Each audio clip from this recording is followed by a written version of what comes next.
background done. I still have to do my snail, my butterfly, and my frog. So because these are going to overlap, these are going to overlap a lot more than I realized. So I might actually take my frog out and just do the snail and the butterfly up here. So that's all I'll do. I'll just modify as I go. So one of the things that I noticed is that some of these are transparent and you can see through the paints. So that's okay. You just want to make sure each layer dries completely before you add your next layer on. That way if you need to add extra paint, you can.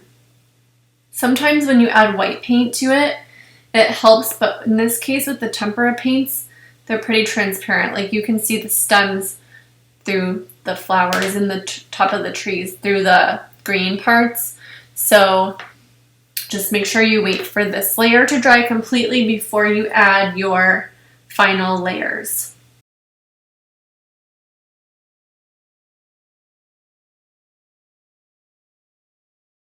While I'm waiting for this to dry, since my trees are dry, I'm just going to use my finger and see if I can do a couple little peaches.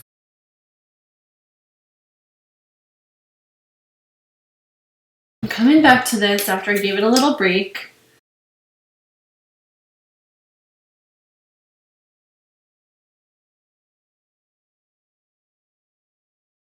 I'm looking at the example in the OLS, and it says, what details in this picture do you think the artist painted by hand? Look at the animals' faces. So I see hand painting in some areas of the trees, the animals' faces, and the smaller trees.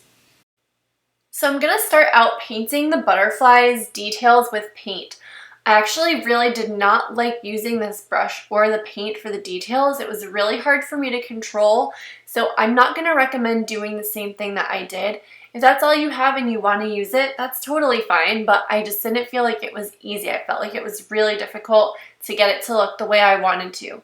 So that being said, I would recommend using either Sharpie, even crayon, colored pencil, or markers once your paint is totally dry to add your details.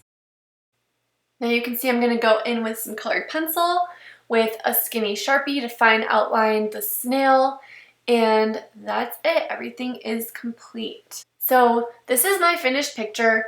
You guys want to copy the process, but you don't have to copy this picture. You can do your own animals, your own landscape. You could do similar ones if you want to, but it's really up to you guys, okay? Good luck and have fun!